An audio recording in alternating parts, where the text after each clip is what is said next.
നമസ്കാരം, IQ media മലയാളത്തിലേക്ക് സ്വാഗതം. ഞാൻ മൂസ മുഹമ്മദ് ഇക്ബാൽ. നാളെ ജനുവരി 25 റിലീസ് ചെയ്യാൻ പോകുന്ന മലയാള സിനിമയാണ് 21ാം നൂറ്റാണ്ട് എന്ന് പറഞ്ഞ സിനിമ. നമ്മുടെ പ്രണവ് മോഹൻലാൽ നായകനായിട്ട് വരുന്നു, അരുൺ ഗോപി സംവിധാനം ചെയ്യുന്നു. ഇവർ രണ്ടുപേരുടെയും രണ്ടാമത്തെ സിനിമയാണ്. ഒരുപാട് പ്രതീക്ഷകൾ നൽകുന്ന സിനിമ കൂടിയാണ്. കാരണം ഇതിനകത്ത് ആക്ഷൻ രംഗങ്ങളൊക്കെ നൽകുന്നത് പീറ്റർ ഹെയ്ൻ ആണ്. നമുക്കറിയാം, ഏറ്റവും കൂടുതൽ ആക്ഷൻ രംഗങ്ങളിൽ തിളങ്ങുന്ന ഒരു താരമാണ് പ്രണവ് മോഹൻലാൽ.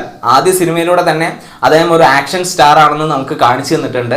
അപ്പോൾ 21ാം നൂറ്റാണ്ടിൻ്റെ അകത്ത് പീറ്റർ ഹെയ്നൂടെ ചേരുന്ന സമയത്ത് നമുക്ക് ഒരുപാട് പ്രതീക്ഷ നൽകുന്നു. ട്രെയിലറൊക്കെ വന്ന സമയത്ത് ട്രെയിനിൻ്റെ മുകളിൽ നിന്നുള്ള അടിയും കാര്യങ്ങളൊക്കെ കാണിക്കുന്നുണ്ട്. ആ ഫൈറ്റ് സീനൊക്കെ തിയേറ്ററിൻ്റെ അകത്തുനിന്ന് നമുക്കൊരു ഓളമായിട്ട് കാണാം. അപ്പോൾ നാളെ വരെ വെയിറ്റ് ചെയ്താൽ മതി. നാളെ രാവിലെ 8 മണിക്ക് ഒരു ഫാൻ ഷോ ഉണ്ടെന്ന് അറിയുന്നു, നമ്മുടെ മുക്കത്തുള്ള PC എന്ന് പറഞ്ഞുള്ള തിയേറ്ററിൻ്റെ അകത്ത്. ബാക്കി എൻ്റെ തൊട്ടടുത്തുള്ള തിയേറ്ററിൻ്റെ അകത്തൊന്നും ഫാൻ ഷോസും കാര്യങ്ങളൊന്നുമില്ല. ഇവിടുന്ന് ഒരു 10-22 കിലോമീറ്റർ പോയി കഴിഞ്ഞാൽ ആ സിനിമ കാണാൻ സാധിക്കും. ഫാൻ ഷോ ഉണ്ടാവോ ഇല്ലേ എന്നുള്ളത് കൃത്യമായിട്ട് പറയാൻ സാധിക്കില്ല എന്നാണ് ഇപ്പോൾ അറിയുന്നത്. അപ്പോൾ ഫാൻ ഷോ ഉണ്ടാവട്ടെ എന്ന് പ്രാർത്ഥിക്കുന്നു. അങ്ങനെയാണെങ്കിൽ ഏറ്റവും ആദ്യം തന്നെ നമുക്ക് റിവ്യൂവും കാര്യങ്ങളൊക്കെ എത്തിക്കാൻ സാധിക്കും. ഇല്ലെങ്കിൽ 10:30 നമ്മുടെ തൊട്ടടുത്തുള്ള തിയേറ്ററിലുണ്ട്, അവിടുന്ന് ഓടി ഇവിടെ എത്തിക്കഴിഞ്ഞാൽ ആ ഷോയ്ക്ക് കയറാം. അപ്പോൾ എന്തായാലും നമ്മൾ റിവ്യൂവും കാര്യങ്ങളൊക്കെ ആയിട്ട് വരുന്നതായിരിക്കും. അപ്പോൾ എനിക്ക് നല്ല പ്രതീക്ഷയുള്ള ഒരു സിനിമയാണ്. ആദ്യം എന്ന് പറഞ്ഞ സിനിമ ഫസ്റ്റ് ഡേ തിയേറ്ററിനകത്ത് കണ്ടപ്പോൾ നല്ല ഓളായിരുന്നു. കാരണം നമ്മൾ കാണാത്ത തരത്തിലുള്ള ഒരു ആക്ഷൻ രംഗങ്ങളും അതുപോലെ തന്നെ പ്രണവിനെ ആദ്യമായിട്ട് നമ്മൾ സ്ക്രീനിൽ കാണുന്ന ഒരു എക്സൈറ്റ്മെന്റും കാര്യങ്ങളൊക്കെ ഉണ്ടായിരുന്നു.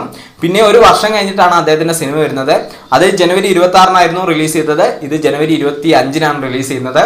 ഒരേ ഡേറ്റ് ആണെങ്കിൽ നല്ല രസമായിരുന്നു നമുക്ക് ഓർത്ത് വയ്ക്കാൻ വേണ്ടിയിട്ട്. പക്ഷേ അത് ശനിയാഴ്ച ആയതുകൊണ്ടായിരിക്കും, 26 ശനിയാഴ്ച ആയതുകൊണ്ടായിരിക്കും റിലീസ് ചെയ്യാതിരുന്നത്. ഏതായാലും നല്ല എക്സൈറ്റ്മെന്റ് ഉള്ള സിനിമയാണ്. നാളെ കണ്ട ശേഷം അതിൻ്റെ റിവ്യൂവും കാര്യങ്ങളൊക്കെ ആയിട്ട് വരാം.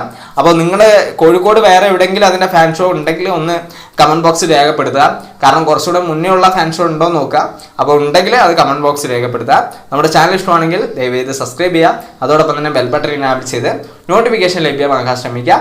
പിന്നെ ഈ വീഡിയോ ഇഷ്ടമാണെങ്കിൽ ലൈക്ക് ചെയ്യുക. Okay, by.